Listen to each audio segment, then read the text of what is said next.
ನಮಸ್ತೆ ಎಲ್ಲರಿಗೂ. ಇವತ್ತುಂಟಲ್ಲ ನಮ್ಮ ಮನೆಯ ತೋಟದಲ್ಲಿ ಜಮ್ನೆರಳಾಗಿತ್ತು. ಹಾಗೆ ಅದಕ್ಕೊಂದು ಸ್ವಲ್ಪ ಉಪ್ಪು ಮೆಣಸಿನ್ಕಾಯಿ ಹಾಕಿ ಒಂದು ರೆಸಿಪಿ ಮಾಡುವ ಅಂತ ಹೇಳಿ ಹೊರಟಿದ್ದೇನೆ. ಮರ ತುಂಬ ಜಮ್ನೆರಳುಂಟು. ಹಾಗೆ ಕೊಯ್ದು ನಾನಿನ್ನು ಹೇಗೆ ಮಾಡೋದು ಅಂತ ಹೇಳಿ ತೋರಿಸ್ತೇನೆ. ಇದು ಜಮ್ನೆರಳು ಆದರೆ ಉಂಟಲ್ಲ ಒಮ್ಮೆಗೆ ಆಗೋದಾಯ್ತು, ಒಮ್ಮೆಗೆ ಹಣ್ಣಾಗೋದು ಹಾಗೆ ಬಿದ್ದೋಗ್ತದೆ. ಹಾಗೆ ಅದಕ್ಕಿಂತ ಬಿದ್ದೋಗುವ ಮೊದಲೇ ಒಂದು ಸ್ವಲ್ಪ ಎಲ್ಲ ಉಪ್ಪಿಗೆ ಹಾಕಿ ಇಡುವ ಅಂತ ಹೇಳಿ ಎಲ್ಲ ತೆಗಿತಾ ಇದ್ದೇನೆ ಈಗ. ಇದನ್ನು ಮಾಡಲಿಕ್ಕೆ ಎಂಥ ಕಷ್ಟ ಇಲ್ಲ ಆಯಿತಾ, ಇದು ತುಂಬ ಸುಲಭ ಉಂಟು. ಹಾಗೆ ಇದು ಒಂದು ತಿಂದು ನೋಡುವ. ಲೈಟು ಹುಳಿಯಾಗಿ ಚಂದ ಉಂಟು. ಒಮ್ಮೆ ನೋಡಿ ಅಂತೆ, ಮರ ಫುಲ್ ಉಂಟು. ನಿಮಗೆ ಆಸೆ ಆಗ್ಬೋದು ಈಗ ನೋಡುವಾಗ, ನಿಮಗೆ ಸಹ ಬೇಕು ಅಂತ ಹೇಳಿ. ಇದೆಂತ ಇಲ್ಲ, ಇದು ಒಂದು ಬೀಜ ಇದ್ದರೆ ಸಾಕು. ಈ ಗಿಡವನ್ನು ನಿಮಗೆ ಮಾಡಲಿಕ್ಕೆ ತುಂಬ ಅಂದರೆ ತುಂಬ ಸುಲಭ. ಫಸ್ಟಿಗೆ ಇದನ್ನು ಚಂದ ತೊಳಿವ, ಯಾಕಂತ ಹೇಳಿ ಸ್ವಲ್ಪ ಹುಳ ಏನಾದರೂ ಕಸ ಎಲ್ಲ ಇದ್ದರೆ ಅದಕ್ಕೋಸ್ಕರ ಇದನ್ನು ಫಸ್ಟಿಗೆ ತೊಳಿಬೇಕು.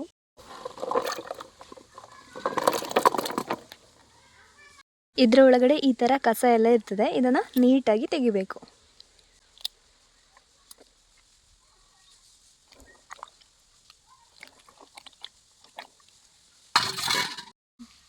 ಹೌದಾಗಿದೆಯಮ್ಮ? ಟೊಮೆಟೊ ಆಗ್ತದೆ ನೋಡಿ. ಟೊಮೆಟೊ ಗಿಡ ಸಣ್ಣದುಂಟು. ಮತ್ತೆ ಇಲ್ಲಿ ಸೌತೆಕಾಯಿ ಗಿಡ ಉಂಟು, ಮೆಣಸಿನ ಗಿಡ ಉಂಟು, ಕಪ್ಪೆ ಗಿಡ ಉಂಟು, ಎಲ್ಲ ಸಹ ಉಂಟು ಒಂದೊಂದು.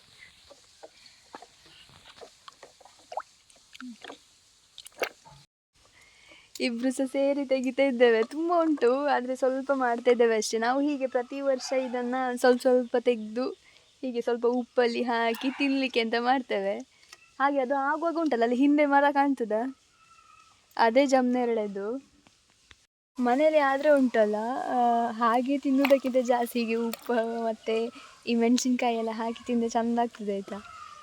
ಈಗ ಬೇರೆಯವರ ಮನೆಯಲ್ಲಿರುವಾಗ ಉಂಟಲ್ಲ, ಅಂದರೆ ತಿನ್ನಬೇಕು ಅಂತ ಅನ್ನಿಸ್ತದೆ. ಹಾಗೆ ನಾನು ನನ್ನ ದೊಡ್ಡಮ್ಮನ ಮನೆಯಿಂದ ಈ ಗಿಡವನ್ನು ತಂದು ನೆಟ್ಟದ್ದು.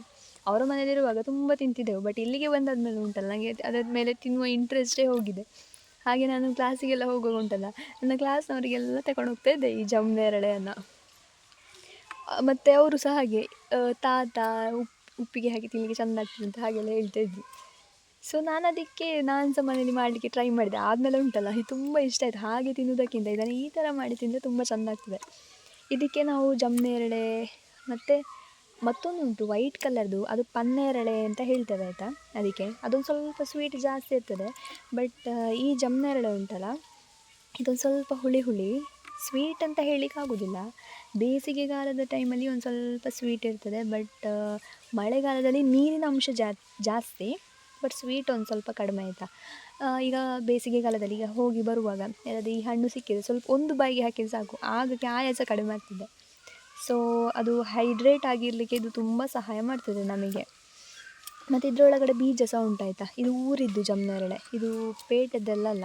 ಸೊ ಈ ಬೀಜವನ್ನು ನಾವು ಯೂಸ್ ಮಾಡಿಕೊಂಡು ಗಿಡ ಸಹ ಮಾಡ್ಬೋದು. ಸೊ ಇದು ಸಹ ಅಲ್ಲಿ ದೊಡ್ಡಮ್ಮನ ಮನೆಯಲ್ಲಿ ಹಾಗೆ ಅವರು ಬೀಜ ತಂದು ಮಾಡಿದ್ದು. ನಾನು ಅದರಿಂದ ಬಿದ್ದ ಗಿಡವನ್ನು ತಂದು ಇಲ್ಲಿ ನೆಟ್ಟದು. ನಮ್ಮ ಮನೆಯಲ್ಲಿ ಸಹ ಹಾಗೆ ತುಂಬ ಕೆಳಗೆ ಬಿದ್ದುಂಟು ಇದರ ಬೀಜದಿಂದ ಆದಂತಹ ಗಿಡ ಆಯಿತಾ. ಹಾಗೆ ಇದಕ್ಕೆ ನಕ್ಷತ್ರ ಹಣ್ಣು ಅಂತ ಸಹ ಹೇಳ್ತಾರಂತೆ, ಅದು ನಂಗೆ ಗೊತ್ತಿಲ್ಲ. ನನಗೆ ಅಮ್ಮ ಹೇಳಿದರು ಅದಕ್ಕೆ ಹಾಗೆ ಹೇಳ್ತಾರಂತೆ ಅಂತ. ಮತ್ತು ಈ ಪೇಟೆಲ್ಲೆಲ್ಲ ಉಂಟು, ಇದು ತುಂಬ ಸಣ್ಣದಾಯಿತಾ. ಸಾಧಾರಣ ಆಗ್ತದೆ, ದೊಡ್ಡ ಆಗ್ತದೆ, ಅದೇ ಅಷ್ಟು ದೊಡ್ಡ ಆಗೋದಿಲ್ಲ ನೋಡಿ ಅಂತೆ. ದೊಡ್ಡದು ಅಂದರೆ ಇಲ್ಲಿ ಉಂಟು ಒಂದು, ತೋರಿಸ್ತೇನೆ. ಒಂದು ಸಾಧಾರಣ ಇಷ್ಟು ದೊಡ್ಡ ಆಗ್ತದೆ, ಇದಕ್ಕಿಂತ ಜಾಸ್ತಿ ದೊಡ್ಡ ಆಗೋದಿಲ್ಲ. ಬಟ್ ಮತ್ತೊಂದು ಹೈಬ್ರಿಡ್ ಸಿಗ್ತದೆ ಆಯಿತಾ, ಅದೊಂದು ಸ್ವಲ್ಪ ಸ್ವೀಟ್ ಜಾಸ್ತಿ ಇರ್ತದೆ. ಅದು ಪೇಟೆಯಲ್ಲಿ ಸಿಗೋದು. ನಾರ್ಮಲ್ ಆ ಗಿಡವನ್ನು ಕೂಡ ನರ್ಸರಿಯಿಂದ ತಂದು ಮಾಡ್ತಾರೆ, ಬಟ್ ಅದರಲ್ಲಿ ಅದು ವಿದೌಟ್ ಸೀಡ್, ಇದು ವಿತ್ ಸೀಡ್ ಇರೋದು. ಆಲ್ಮೋಸ್ಟ್ ಆಗ್ತಾ ಬಂತು. ನಾನು ಹೀಗೆ ಒಳಗಿದ್ದೆಲ್ಲ ತೆಗಿತೇನೆ, ಯಾಕಂತ ಹೇಳಿದ್ದೆ ಇದರ ಒಳಗಡೆ ಉಂಟಲ್ಲ, ಈ ಒಳಗಡೆ ಇರ್ತದೆ ಅಲ್ಲಿ ಕಾಣ್ತದ, ಇದರೊಳಗಡೆ ಹುಳ ಎಲ್ಲ ಇರ್ತದೆ ಒಮ್ಮೊಮ್ಮೆ. ಅದಕ್ಕೆ ನಾನು ಅದಕ್ಕೆ ನೋಡಿ ಬಿಟ್ಟು ಮಾಡೋದು. ಮತ್ತು ಇದರ ಒಳಗೆ ಸಹ ಹಾಗೆ ತೆಗೆಯುವಾಗ ನೋಡಿ ತೆಗಿಬೇಕು. ಮಳೆಗಾಲದಲ್ಲೆಲ್ಲ ಜಾಸ್ತಿ ಹುಳ ಇರ್ತದೆ, ಬಟ್ ಇವಾಗ ಓಕೆ ಆಯಿತಾ, ಹುಳ ಅಷ್ಟು ಇರೋದಿಲ್ಲ. ಹಾಗೆ ಧೈರ್ಯ ನನಗೆ ಏನಿರಲಿಕ್ಕಿಲ್ಲ ಅಂತ. ಅದಕ್ಕೆ ಈ ಹೊರಗಿದ್ದನ್ನು ಮಾತ್ರ ನಾನು ತೆಗೆದು ಕ್ಲೀನ್ ಮಾಡ್ತಿದ್ದೇನೆ. ನಾನೀಗ ಏನಾದರೂ ಮಾಡಬೇಕು, ಜ್ಯೂಸ್ ಮಾಡಬೇಕು ಅಂತೆಲ್ಲ ಹೇಳಿದರೆ ನಾನು ಇಲ್ಲಿ ತೋಟಕ್ಕೆ ಬಂದು ಮಾಡೋದು. ನನಗಂದರೆ ಇಲ್ಲಿ ಮಾಡಲಿಕ್ಕೆ ತುಂಬ ಖುಷಿ ಆಗ್ತದೆ ಆಯಿತಾ. ಜ್ಯೂಸನ್ನು ಮಾಡಿ ನಾನು ಮತ್ತೆ ಇಲ್ಲೇ ಕುಡಿಯೋದು. ಅದಕ್ಕೆ ಈ ಜಮ್ನೆರಳನ್ನು ಕೂಡ ಇಲ್ಲೇ ಚೆಂದಕ್ಕೆ ಉಪ್ಪು ಹಾಕಿ ಮಾಡುವ ಅಂತಂದರೆ, ಈಗ ಅದರ ಕಸ ಎಲ್ಲ ಇದ್ದರೆ ಉಂಟಲ್ಲ, ಇಲ್ಲೇ ತೋಟಕ್ಕೆ ಹಾಕಿ ಹೋಗ್ಲಿಕ್ಕೆ ಆಗ್ತದೆ. ಅದಕ್ಕೆ ಜಾಸ್ತಿ ನಾನು ತೋಟದಲ್ಲಿ ಬಟ್ಟೆ ಒಗೆಯುವ ಒಂದು ಕಲ್ಲನ್ನು ಸಹ ಹಾಕಿದ್ದಾರೆ, ಅದಕ್ಕೆ ನಾನು ಇಲ್ಲೇ ಮಾಡಿ ಹೋಗೋದು. ಎಲ್ಲ ಕ್ಲೀನ್ ಮಾಡಿ ಆಯಿತು. ಒಂದು 3 ಮೆಣಸನ್ನು ಕೂಡ ಕ್ಲೀನ್ ಮಾಡಿ ಇಟ್ಟಿದ್ದಾನೆ. ಇದನ್ನಿನ್ನು ಕಟ್ ಮಾಡಿ ಹಾಕಿ ಒಂದು ಸ್ವಲ್ಪ ಉಪ್ಪು ಹಾಕಿದರೆ ಮತ್ತೊಂದು ಸ್ವಲ್ಪ ನೀರು ಹಾಕಿದರೆ ಇದು ರೆಡಿ ಆಗ್ತದೆ. ಸೊ ನಮ್ಮ ಹತ್ರ ಭರಣಿ ಉಂಟು ಸಿರಾಮಿಕ್ದು, ಇದರಲ್ಲಿ ನಾನು ಹಾಕ್ತೇನೆ ಈಗ. ಇದನ್ನು ಈಗ ಸಣ್ಣ ಸಣ್ಣ ಕಟ್ ಮಾಡಿ ಹಾಕುವ. ಇದರೊಳಗಡೆ ಬೀಜ ಕೂಡ ಉಂಟು, ಅದನ್ನು ತೆಗೆದು ಹಾಕುದು.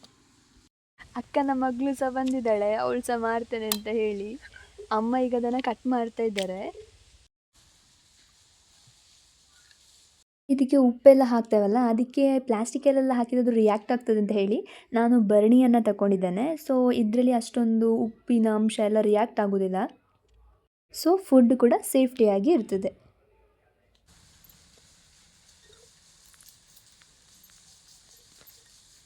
ಮೂರು ಮೆಣಸನ್ನು ಹಾಕ್ತಾ ಇದ್ದೇವೆ, ಅದು ಚಂದ ಫ್ಲೇವರನ್ನು ಕೊಡ್ತದೆ ಆಯಿತಾ. ಅದಕ್ಕೋಸ್ಕರ ಇದನ್ನು ಆ್ಯಡ್ ಮಾಡ್ತಾ ಇದ್ದೇವೆ.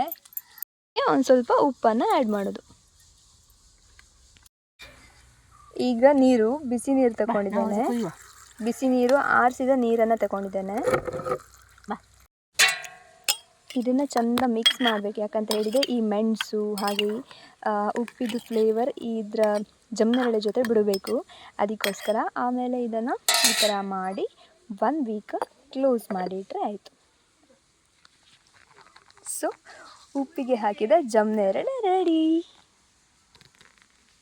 ವಿಡಿಯೋ ನಿಮಗೆ ಇಷ್ಟ ಆಗಿದರೆ ಒಂದು ಲೈಕ್ ಮಾಡಿ, ಹಾಗೆ ಕಮೆಂಟ್ಸ್ ಮಾಡಿ, ಹಾಗೆ ಬೇರೆಯವ್ರಿಗೂ ಶೇರ್ ಮಾಡಿ. ಸಬ್ಸ್ಕ್ರೈಬ್ ಮಾಡದೆ ನೋಡ್ತಿರುವವರು ಇಂತಹದ್ದೇ ಇನ್ಫಾರ್ಮೇಟಿವ್ ವಿಡಿಯೋಗೋಸ್ಕರ nature's flavours hub Kannada videos ಚಾನಲ್ನ ಸಬ್ಸ್ಕ್ರೈಬ್ ಮಾಡಿ. Thanks for watching. Bye bye.